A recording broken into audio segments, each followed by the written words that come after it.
안녕하세요. 저는 올해 70세가 된 박금순이라고 합니다. 제 남편 이철수와 함께 지금까지 살면서 이런 이야기를 남들에게 털어놓을 줄은 몰랐어요. 하지만 저희 같은 실수를 하는 분들이 더 이상 생기지 않았으면 하는 마음에 용기를 내어 이야기를 시작해 봅니다. 혹시 여러분 중에서도 노후의 전원 생활을 꿈꾸시는 분들이 계실 텐데 저희가 겪은 일들을 듣고 나서 신중하게 결정하셨으면 좋겠어요. 저는 지난 40년 동안 강남 아파트에서 살았습니다. 남편은 한 중견기업에서 부장으로 정년퇴직했고 저는 평생 살림만 하면서 두 아들과 딸 하나를 키웠죠. 강남이라고 해서 대단한 부자는 아니었지만 그래도 아이들 교육시키고 결혼시키면서 나름 성실하게 살아왔어요. 남편이 정년퇴직하고 나서는 정말 평온한 나날들이었습니다. 아침에 일어나면 남편과 함께 한강공원을 산책하고 오후에는 동네 경로당에서 다른 어르신들과 화투도 치고 저녁에는 아이들이나 손자들과 통화하는 게 일상이었죠. 연금도 꽤 나오는 편이고 적금도 좀 있어서 경제적으로는 큰 걱정 없이 지낼 수 있었어요. 그런데 남편이 어느 날부터 이상한 소리를 하기 시작했습니다.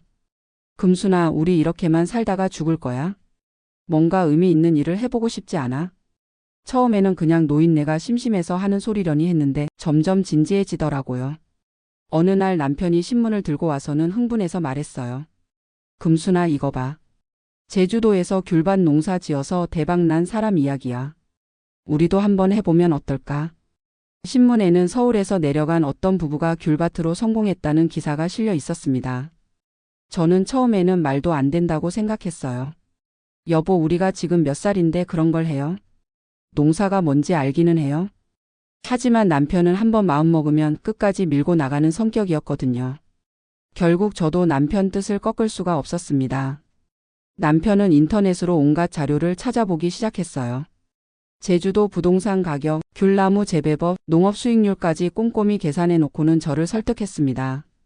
금순아, 강남 아파트 값이 지금이 제일 높을 때야. 이걸 팔면 제주도에서는 귤밭 하나 사고도 돈이 남을 거라고. 아이들한테 이야기했을 때는 당연히 반대가 심했어요. 큰아들이 제일 화를 냈습니다. 아버지, 정신 나갔어요? 70살이 넘어서 농사를 하겠다고요? 아프면 어떻게 할 건데요? 제주도에서 병원 가기도 힘들잖아요. 딸도 마찬가지였습니다. 엄마, 아빠 좀 말려요. 우리가 왜 이렇게 고생스럽게 살아야 해요? 서울에서 편하게 사시면 되잖아요. 하지만 남편 마음은 이미 굳어 있었어요. 너희들은 너희 인생이 있고 우리는 우리 인생이 있다. 평생 남 눈치만 보고 살았는데 이제 우리가 하고 싶은 일을 해보자. 남편의 눈에는 어린아이 같은 열정이 가득했습니다. 저도 솔직히 마음 한편으로는 기대가 되었어요. 평생 도시에서만 살았는데 자연 속에서 여유롭게 살면 어떨까 하는 생각도 들었죠. 게다가 남편이 그렇게 간절해하는데 반대만 할 수도 없었습니다. 결국 저희는 강남 아파트를 매매에 내놓았어요. 시장 상황이 좋아서 생각보다 빨리 좋은 가격에 팔렸습니다. 그리고 제주도로 내려가서 귤밭을 알아보기 시작했죠. 처음 제주도에 도착했을 때의 감동은 지금도 잊을 수 없어요. 공항에서 나오자마자 느껴지는 바람의 촉촉함, 서울과는 완전히 다른 맑고 깨끗한 공기, 어디를 봐도 푸른 바다와 한라산이 보이는 풍경. 여보, 우리 잘한 것 같아. 그때는 정말 그런 생각이 들었어요. 부동산에서 소개해준 귤밭은 정말 예뻤습니다. 경사진 언덕에 귤나무들이 줄지어 서 있고 그 사이사이로 제주의 검은 돌담이 운치 있게 쌓여 있었어요. 2만 평 정도 되고 귤나무가 200주 정도 심어져 있습니다. 작년에 전 주인이 관리를 잘해서 수확량이 꽤 좋았어요. 중개업자의 말을 듣고 남편과 저는 서로 얼굴을 보며 미소를 지었습니다. 가격도 생각보다 합리적이었어요. 강남 아파트 판 돈의 3분의 1 정도면 귤밭을 살 수 있었거든요. 나머지 돈으로는 제주시 근처에 작은 집도 하나 구입할 수 있었습니다. 금순아, 이제 정말 새로운 인생이 시작되는 거야. 남편의 얼굴에는 설렘이 가득했어요. 계약을 하고 서울로 돌아와서는 이삿짐을 정리했습니다. 40년 동안 모아둔 살림살이들을 정리하는 게 쉽지 않았어요.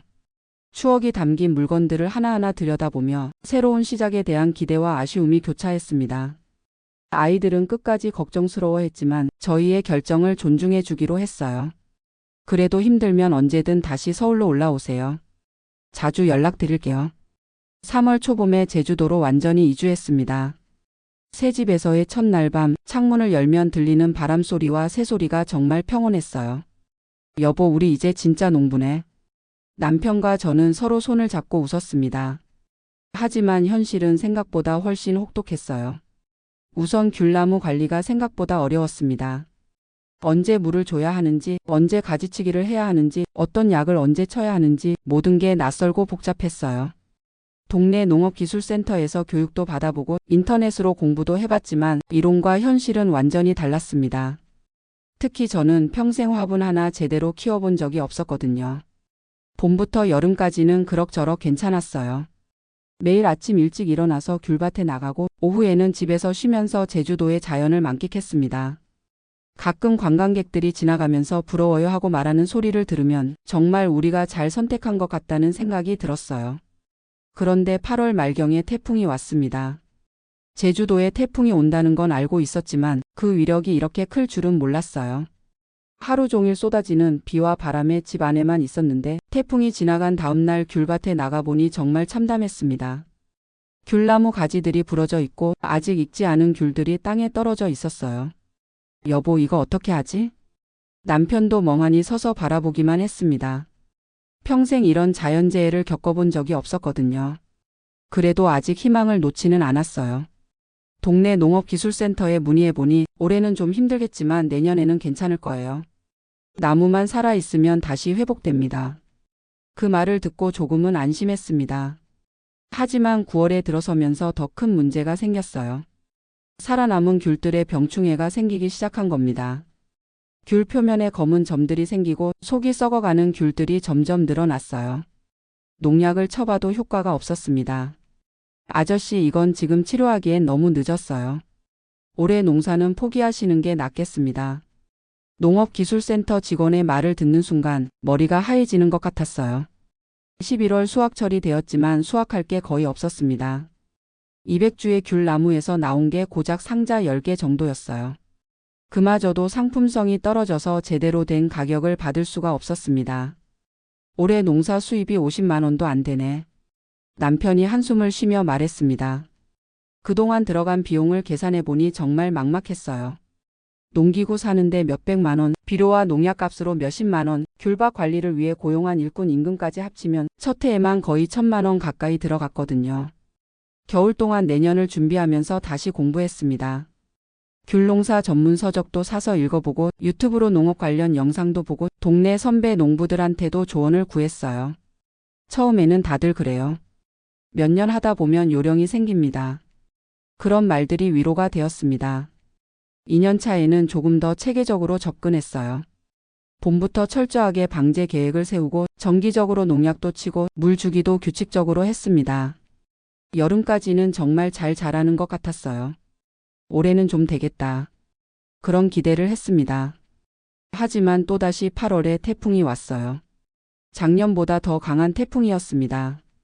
이번에는 좀 더 준비를 했다고 생각했는데 역시 자연 앞에서는 인간이 무력했어요. 귤나무들이 뿌리째 뽑혀 나가는 걸 보면서 정말 절망스러웠습니다. 여보, 이거 우리가 감당할 수 있는 일이 아닌 것 같아. 남편도 이제는 지쳐 보였어요.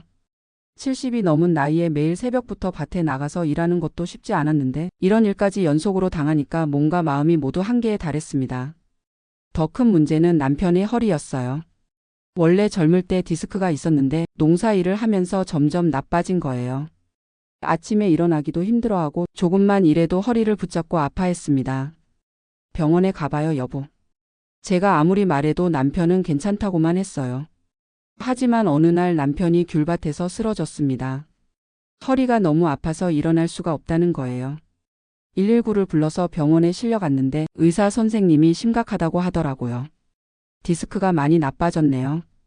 당분간은 절대 안정을 취해야 합니다. 남편이 입원하는 동안 저 혼자 귤밭을 돌봐야 했어요. 하지만 저 혼자서는 할 수 있는 게 거의 없었습니다. 무거운 농기구는 들 수도 없고 높은 곳에 가지치기는 엄두도 못 내겠더라고요. 결국 일꾼을 고용해야 했는데 그 비용이 만만치 않았어요. 남편이 한 달 만에 퇴원했지만 예전만큼 일을 할 수는 없었습니다. 조금만 무리해도 허리가 아파갖고 앉았다 일어나는 것도 힘들어했어요. 내가 이런 몸으로 농사를 계속 지을 수 있을까? 남편이 처음으로 약한 모습을 보였습니다. 2년차 농사도 결국 실패했어요. 태풍과 남편의 건강 문제로 제대로 관리를 못했거든요. 수확량은 1년차보다도 더 적었습니다. 게다가 병원비까지 들어가니까 경제적으로 정말 힘들어졌어요. 강남에서 가져온 돈이 벌써 절반 가까이 줄어들었습니다. 매달 나가는 생활비, 귤밭 관리비, 병원비, 각종 관리비까지 합치면 감당하기 어려운 수준이었어요. 이렇게 가다가는 몇 년 못 가서 바닥날 것 같아. 가계부를 정리하면서 한숨만 나왔습니다. 아이들한테는 차마 이런 상황을 말하기 어려웠어요. 그렇게 반대했던 일을 밀고 나간 건 저희였으니까 지금 와서 힘들다고 하면 뭐라고 하겠어요? 그래서 전화로는 괜찮다고 잘 지내고 있다고만 했습니다. 하지만 속으로는 정말 후회가 되었어요. 왜 그때 아이들 말을 들었을까? 강남에서 편하게 살 것을. 밤에 잠이 안 와서 뒤척이면서 그런 생각들이 머릿속을 맴돌았습니다. 3년차가 되면서 남편과 저는 진지하게 이야기했어요. 금순아, 우리 정말 이걸 계속해야 할까? 솔직히 말하면 나도 한계야. 서로의 속마음을 털어놓으니까 둘 다 지쳐 있다는 걸 확인할 수 있었어요. 그런데 이상하게도 3년차 봄에는 희망이 보이기 시작했어요. 2년 동안의 시행착오를 통해서 요령이 생긴 건지 귤나무들이 예년보다 훨씬 건강해 보였거든요. 꽃도 많이 피고 열매도 제법 맺혔습니다. 올해는 정말 될 것 같아. 조심스럽게 기대를 해봤어요. 그런데 또 태풍이 왔습니다. 3년 연속 태풍 피해를 당하니까 이제는 체념이 되더라고요. 우리 팔자에 농사는 없나 봐. 남편도 더 이상 화를 내지 않고 그냥 담담하게 받아들였습니다. 3년차 수확도 역시 형편없었어요. 그나마 2년차보다는 조금 나았지만 투자한 비용을 회수할 만큼은 아니었습니다. 게다가 남편의 허리는 점점 더 나빠져서 이제는 병원에서 수술을 받아야 한다고 했어요. 수술비만 몇백만 원이었습니다. 거기다 재활 치료비까지 생각하면 남은 돈이 얼마 안 되었어요. 이제 정말 어떻게 해야 하지? 밤마다 걱정으로 잠을 못 이뤘습니다. 결국 아이들한테 솔직하게 털어놓기로 했어요. 지금까지의 상황을 다 설명하고 경제적으로 어려운 처지라는 것도 말했습니다. 예상했던 대로 아이들은 화를 냈어요. 왜 진작 말씀 안 하셨어요? 이런 상황인 걸 알았으면 진작 도와드렸을 텐데. 큰아들이 제주도로 내려왔습니다. 직접 귤밭을 보고 나서는 심각한 표정이 되더라고요. 아버지, 이거 정말 힘들겠는데요? 차라리 정리하시는 게 나을 것 같아요. 아들의 말을 듣고 나니까 마음 한편으로는 안도감이 들었어요. 가족회의를 열어서 앞으로 어떻게 할지 상의했습니다. 결론은 귤밭을 정리하고 서울 근처로 돌아가는 것이었어요. 비록 손해를 보더라도 더 이상 무리하지 말자는 것이 가족 모두의 의견이었습니다. 귤밭을 매매에 내놓았는데 팔리는데 시간이 꽤 걸렸어요. 3년 동안 관리를 제대로 못해서 상태가 안 좋았거든요. 결국 처음 산 가격의 절반도 안 되는 가격에 팔았습니다. 3년 전 강남 아파트를 팔아서 가져온 돈의 3분의 1 정도만 남았어요. 제주시 집도 헐값에 정리했습니다. 3년 동안 살면서 정이 든 집이었는데 떠날 때는 정말 아쉬웠어요. 이웃들도 많이 아쉬워하며 배웅해 주었습니다. 서울 가서도 건강하세요. 가끔 제주도 생각나면 놀러 오세요. 서울로 돌아왔지만 예전 강남 아파트로는 갈 수 없었어요. 남은 돈으로는 강남은커녕 서울 시내 어디에도 집을 살 수 없었거든요. 결국 경기도 작은 도시에 있는 작은 아파트를 구입했습니다. 예전에 살던 집의 절반도 안 되는 크기였어요. 새로운 동네에서의 생활은 어색했습니다. 40년 동안 살던 강남을 떠나니까 모든 게 낯설고 불편했어요. 병원도 새로 찾아야 하고 마트나 은행 같은 편의시설도 다 새로 알아야 했습니다. 남편은 허리 수술을 받고 재활 치료를 시작했어요. 다행히 수술은 성공적으로 끝났지만 완전히 회복되기까지는 시간이 오래 걸릴 것 같았습니다. 물리치료를 받으러 병원에 가면서 내가 괜히 무리했나? 하고 후회하기도 했어요. 경제적으로는 정말 빠듯해졌습니다. 예전에는 여유롭게 쓸 수 있었던 연금이 이제는 생활비로도 부족했어요. 병원비, 관리비, 생활비를 계산해 보니 매달 적자였습니다. 남은 돈도 몇 년 쓰면 바닥날 것 같았어요. 아이들이 생활비를 보태주겠다고 했지만 차마 받을 수는 없었어요. 평생 자식들한테 폐를 끼치지 않고 살아왔는데 이제 와서 손을 벌릴 수는 없었거든요. 우리끼리 어떻게든 해보자. 남편과 그렇게 약속했습니다. 그래서 시작한 게 작은 일거리를 찾는 것이었어요. 나이가 많아서 할 수 있는 일이 많지 않았지만 아파트 경비원이나 청소 일 같은 것들을 알아봤습니다. 남편은 허리 때문에 힘든 일은 못하니까 저라도 뭔가 해야겠다고 생각했어요. 동네 마트에서 시간제 계산원 일을 구했습니다. 하루에 4시간씩 주 3일 정도 나가는 일이었어요. 월급은 많지 않았지만 그래도 생활비에 조금이라도 보탬이 되었습니다. 처음에는 계산기 사용법이나 바코드 찍는 게 어려웠는데 점점 익숙해졌어요.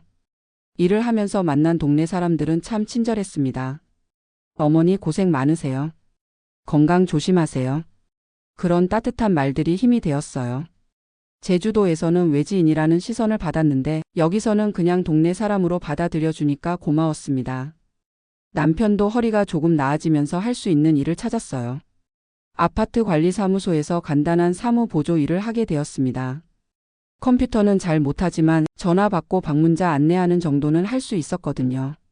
젊을 때 회사에서 일한 경험이 도움이 되었습니다. 둘이서 번 돈을 합치면 그럭저럭 생활할 수는 있었어요. 예전처럼 여유롭지는 않지만 기본적인 생활은 유지할 수 있었습니다. 외식은 거의 못하고 옷도 새로 사지 않았지만 그래도 건강하게 살 수 있었어요. 이렇게 1년 정도 지나면서 마음의 안정도 찾았습니다. 처음에는 제주도에서의 실패가 너무 아쉽고 후회스러웠는데 이제는 그것도 우리 인생의 한 부분이라고 받아들이게 되었어요. 그때 안 해봤으면 평생 궁금했을 거야. 남편과 그런 이야기를 하기도 했습니다. 아이들과의 관계도 예전보다 더 가까워졌어요. 저희가 어려운 상황에 처했을 때 도와주려고 했던 마음, 그리고 지금도 틈틈이 안부를 묻고 걱정해주는 모습을 보면서 정말 고마운 자식들이라는 생각이 들었습니다.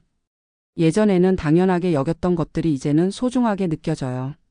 특히 손자들이 놀러 왔을 때는 정말 행복했어요. 작은 집이지만 아이들이 와서 뛰어노는 모습을 보니까 집의 크기가 중요한 게 아니라는 걸 깨달았습니다. 할머니, 할아버지 집이 아늑해요. 손자가 그렇게 말할 때는 눈물이 날 뻔했어요. 그런데 작년 가을에 예상치 못한 일이 생겼습니다. 제주도에서 같이 농사를 지었던 이웃분이 연락을 해온 거예요. 박 사장님, 요즘 귤값이 정말 좋아졌어요. 작년에 우리 마을 사람들 다 대박 났습니다. 그 말을 듣고 나니까 복잡한 심경이었어요. 알고 보니 저희가 떠난 다음 해부터 제주도에 태풍이 거의 오지 않았다고 하더라고요.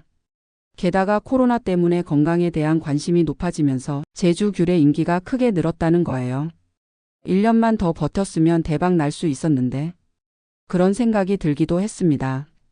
하지만 후회해봤자 소용없는 일이죠. 그때 저희 상황에서는 더 이상 버틸 수 없었으니까요. 남편의 건강도 나빠져 있었고 경제적으로도 한계였으니까 그때 그 선택이 최선이었다고 생각해요. 요즘은 제가 마트에서 일하면서 만난 동료들과 함께 작은 텃밭을 가꾸고 있어요.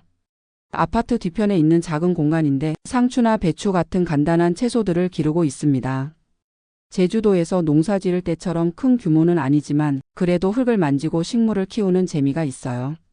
남편도 요즘은 아파트 관리사무소 일에 재미를 붙였습니다. 주민들과 이야기하고 아파트 관리에 대해 조언도 해주고 나름대로 보람을 느끼고 있어요. 회사 다닐 때보다 더 편하고 좋다. 그런 말을 하기도 해요. 경제적으로도 조금씩 안정이 되어가고 있습니다. 둘이서 버는 돈으로 기본 생활은 할 수 있고 병원비도 어느 정도 감당할 수 있어요. 물론 예전만큼 여유롭지는 않지만 필요한 것들은 충분히 해결할 수 있는 수준입니다. 가끔 제주도에서 보냈던 시간들을 생각해보면 그때가 정말 힘들었지만 나름 의미 있는 시간이었다는 생각이 들어요. 평생 해보지 못했던 농사를 경험해봤고 자연과 함께 사는 삶이 어떤 건지 알게 되었죠. 비록 성공하지는 못했지만 도전해봤다는 것 자체가 값진 경험이었어요. 그리고 무엇보다 부부가 함께 어려움을 극복해 나가면서 서로에 대한 고마움을 더 깊이 느끼게 되었습니다. 젊을 때는 당연하게 여겼던 남편의 존재가 이제는 정말 소중하고 고마워요. 고생 많이 했어, 여보. 우리 그래도 함께 잘 이겨냈지? 그런 이야기를 나누면서 서로를 위로합니다. 아이들과의 관계도 더 돈독해졌어요. 저희가 어려울 때 도우려고 했던 마음, 지금도 계속 걱정해주고 챙겨주는 모습을 보면서 정말 잘 키웠다는 생각이 듭니다. 명절이나 생일 때 모이면 예전보다 더 화목해진 것 같아요. 요즘 저는 마트에서 일하면서 비슷한 상황의 분들을 많이 만나요. 나이 드신 분들이 생활비 벌려고 일하시는 분들 말이에요. 그런 분들과 이야기해보면 다들 각자의 사연이 있더라고요. 저희처럼 잘못된 투자로 어려워진 분들도 있고 자식들 뒷바라지 하다가 힘들어진 분들도 있어요. 그런 분들께 제가 항상 하는 말이 있어요. 힘들어도 건강이 최고예요. 가족이 있다면 그것만으로도 감사한 일이죠. 실제로 저도 그렇게 생각해요. 돈은 잃었지만 건강은 어느 정도 지키고 있고 가족들과의 관계도 더 좋아졌으니까요. 남편의 허리도 많이 좋아졌어요. 꾸준히 물리치료를 받고 운동을 해서 이제는 일상생활에 큰 지장이 없습니다. 가끔 아플 때도 있지만 예전처럼 심하지는 않아요. 건강을 잃으면 정말 끝이구나. 그런 걸 실감했습니다. 요즘은 소소한 취미생활도 시작했어요. 저는 동네 도서관에서 책도 빌려 읽고 남편은 바둑을 배우고 있습니다. 돈이 많이 들지 않는 취미들이지만 나름대로 재미있고 보람도 있어요. 이런 것도 행복이구나. 그런 생각이 들어요. 가끔 제주도 시절을 그리워할 때도 있어요. 아름다운 자연 속에서 살았던 그 시간들, 비록 힘들었지만 나름 의미가 있었던 날들 말이에요. 하지만 후회하지는 않습니다. 그때 그 선택이 있었기에 지금의 저희가 있는 거니까요. 지금 저희 상황을 보면서 혹시 비슷한 고민을 하시는 분들께 드리고 싶은 말씀이 있어요. 노후에 새로운 도전을 하는 것은 좋지만 신중하게 계획을 세우시라는 거예요. 특히 농업 같은 경우에는 정말 많은 공부와 준비가 필요합니다. 그리고 건강이 가장 중요해요. 아무리 좋은 계획이 있어도 건강이 뒷받침되지 않으면 소용없습니다. 저희도 남편 허리 때문에 결국 포기할 수밖에 없었거든요. 나이를 고려한 현실적인 판단이 필요해요. 경제적인 여유도 충분히 고려해야 합니다. 저희는 강남 아파트를 판 돈이 있어서 시작했지만 그것만으로는 부족했어요. 실패했을 때를 대비한 여유 자금도 있어야 하고 최악의 경우를 가정한 계획도 세워야 합니다. 무엇보다 가족들과 충분히 상의하세요. 저희는 아이들이 반대했는데도 밀고 나갔는데 지금 생각해보면 좀 더 신중했어야 했어요. 가족들의 걱정도 일리가 있었거든요. 하지만 그렇다고 해서 도전 자체를 포기하라는 건 아니에요. 충분한 준비와 계획이 있다면 새로운 시작도 좋은 선택이 될 수 있어요. 다만 현실적인 판단이 필요하다는 거죠. 저희는 지금 예전만큼 여유롭지는 않지만 그래도 건강하고 행복하게 살고 있어요. 작은 것에도 감사하며 살아가고 있습니다. 가족들과 함께하는 시간, 건강한 하루하루, 그런 것들이 진짜 소중한 거더라고요. 때로는 제주도 귤밭에서 보냈던 시간들이 꿈만 같아요. 그곳에서 본 아름다운 풍경들, 새벽 일찍 밭에 나가던 그 시간들, 힘들었지만 보람도 있었던 순간들 말이에요. 비록 성공하지는 못했지만 그것도 저희 인생의 소중한 한 페이지입니다. 지금은 소박하지만 안정된 일상에 만족하며 살고 있어요. 매일 아침 일어나서 남편과 함께 동네를 산책하고 오후에는 각자 일을 하고 저녁에는 함께 TV도 보고 이야기도 나누죠. 단순하지만 평화로운 일상입니다. 손자들이 놀러 오는 날이 가장 행복해요. 작은 집이지만 아이들 웃음소리로 가득 찰 때 정말 세상을 다 가진 기분이에요. 할머니, 할아버지 보고 싶었어요. 그런 말 한마디가 모든 힘든 일들을 잊게 해줍니다. 요즘은 미래에 대한 불안보다는 오늘을 충실히 사는데 집중하고 있어요. 내일 일은 내일 걱정하고 오늘 하루만큼은 감사하며 살자는 마음가짐이에요. 그렇게 하루하루 살다 보니 마음도 한결 편해졌습니다. 가끔 제주도에서 함께 농사 지었던 이웃분들이 연락을 해와요. 요즘 어떻게 지내세요? 서울 생활은 어때요?